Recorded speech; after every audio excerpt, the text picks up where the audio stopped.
Welcome back, folks, to the Aruga's Fantasy Football League recap. My name is Evan Palea. I'm joined here by Ricky Francis. Thank you, Evan. Welcome back, everyone. This week we saw unexpected wins, injuries, and waiver wire pickups that moved the standings around in the final stretch of the season. So, grab your favorite snack and get ready, because this week brought chaos, clutch performances, and a few heartbreaks that'll haunt some managers till next season. Let's get right into it. Starting us off, we have Team Snides versus Justice Gang. Now, this was an intense battle as both teams needed this win to continue a playoff push. Jackson Dart and Chase Brown put up yet another 20-point performance, but were all canceled out by Drake London, who played his best game last week, having 3 touchdowns and putting up 38.8 points. That's right, and what a game he had. Our next matchup, while Madam Presidents catches Team McKenna on a rough week, Presidents still put up a fantastic performance across the board. Josh Allen is really quieting the don't take a QB in the first round crowd as he enters mid-season form. And DJ Moore had himself 2 touchdowns last week, one of which he threw himself. Josh Jacobs, Theo Johnson, Jalen Warren all helped contribute to the team's 128 points. But on the other hand, Team McKenna fell short. Let's start with Chuba Hubbard, the supposed RB1 for the Panthers. You know, it seems pretty clear here to fantasy managers that Hubbard may have lost his RB1 spot, having only put up 1.7 points. Absolutely right, and that opens the door for a certain running back too, who might just be the RB1, but we'll get to that later. Now in this next matchup, we had Ridley Me This Batman back on his winning grind. Having dropped 3 straight games, his team comes out and dominates. Even has Do It Lady puts up 136 points, which was sadly enough to beat every other team. The cheat code Christian McCaffrey put up 34 fantasy points and had 2 touchdowns against the New York Giants, who decided it would be a good idea to leave him wide open the entire game. Now, Geno Smith here, he was subbing in for Jalen Hurts while on bye. He threw for 4 touchdowns and had 284 yards throwing. But on the other side, Team Ridley Me This will have Brock Bowers return and put up 43 fantasy points. Insane. The most we've seen all season. Indeed. 12 receptions, 127 yards, and 3 touchdowns. Now, Puka was back for a hot minute and managed to find the end zone and provided 22 points. Bears RB2, Kyle Monungai, who subbed in for DeAndre Swift. I mean, he put up 22 points, and Marvin Harrison as well, okay? Batman is starting to look like the first 5 weeks again. Indeed. Now, in our next matchup, what a crazy game with a crazy Monday Night Football ending for these two teams, right? Poopy Fart's fiance had the Cowboys just a defense to play. Two Purdy at Hurts had Brandon Aubrey, Javonte Williams, and CeeDee Lamb to play. The Cardinals were slamming the Cowboys, affecting their defensive points, but also affecting the points for Lamb and Williams. The Cowboys did block a punt, returned it for a touchdown, but at the end of Monday Night Football and all day Tuesday, they didn't get their points for the defensive touchdown. But we have received some breaking news this morning. ESPN Fantasy has stat corrected and provided those 3 points, totaling Poopy Fart's fiance's to 101 for the week instead of the 98 that you see here. Now, in the late 4th quarter, Purdy at Hurts needed 1 more point to seal the game away. Lamb catches a ball and gives Hurts the half-point lead in the game. But here's what sealed the deal. Javonte Williams gets a handoff and fumbles, losing 1 point for Hurts and ultimately the entire week. Now, before we move on here, we do want to point out Rico Dowdle, who put up 28.1 fantasy points, the clear RB1 for the Panthers. 100%. And what a crazy game that was. You know, I was watching it and I thought, even in that last drive, 4 downs they had.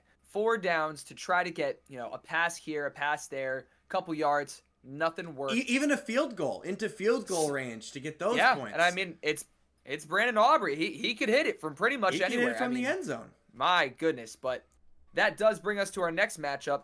The New Jersey 69ers pick up a win with Jacoby Brissett, the Cardinals quarterback 2, leading the way. He threw 2 touchdown passes and took one himself, totaling to 24 points. as he was my top scorer this week, okay? Rashi Rice also continues to race his way into the end zone. No balls allowed struggle this week with 2 players injured during the game, okay? Kayshon Boutte goes down hurt and leaves the game, not being able to contribute anything. And what a loss. Jaden Daniels left what was most likely his final game of the season with a gruesome injury to his arm. That's going to probably be not only obviously a big loss for this team this week, but that's a secure 20-piece walking out the door for no balls allowed. Indeed. And in our next matchup here, we've got Noah's Nasty continuing his spree of very good luck picking up wins. T. Higgins was busy again with 2 touchdowns, 7 receptions, 121 yards, which got him 33 points. Sam Darnold, who he picked up off the waivers, 4 touchdowns, 330 yards, and had 27 points. But on the other hand, for Team Bijan Mustard, Joe Flacco also threw 4 touchdowns, but for 470 yards and put up 30 points. Devontae Adams had 2 touchdowns. Quentin Johnston, also rebounding from his 0 points last week, put up 15 this week. 100%. That does now lead us to our next matchup. I think this is our last matchup to recap. Absolutely it is. And this is between Blame It on the Juice and Team Poopy Fart. Now, okay, Lamar Jackson is back and looking better than ever. He threw for 4 touchdowns and put up 25 points. Blame It on the Juice is happy to see this dominant quarterback back on the field. That was a second-round pick, by the way. And they will look to take a couple more wins on the season, defeating TPF this week.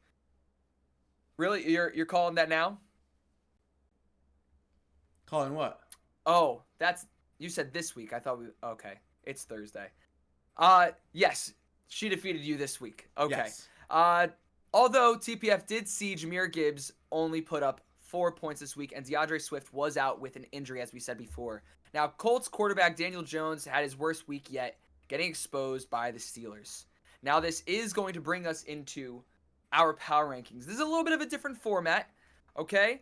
We're going to split this up into 4 different sections. This first section, as you can see here, is titled The Toilet Bowl Contenders, okay?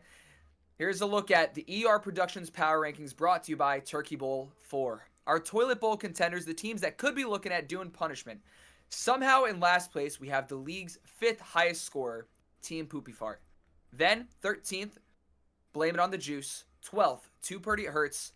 And rounding out the Toilet Bowl contenders, we have the New Jersey 69ers. Now, in the hunt, we have Madam Presidents at 10, followed by Bijan Mustard, Team Snides, and Noah's Nasty. And the wild cards are Poopy Fart's Fiance at rank number 6, No Balls Allowed at 5, and Team McKenna at 4. And finally, your ER Productions championship contenders are Ridley Me This Batman at 3, Justice Gang at 2, and once again, at 1, Team Do It Lady. Now, folks, we still got a handful of games before the playoffs arrive, but a lot of teams are still neck and neck with their records. Indeed. Now, comparatively to the ER Productions power rankings, it's rather interesting to take a look at who is actually in the playoffs if the season ended today. Absolutely, and here is a look at that bracket and what it looks like right now. We've got PFF and No Balls Allowed with the week 1 buys. Justice Gang at 5 playing Ridley Me This.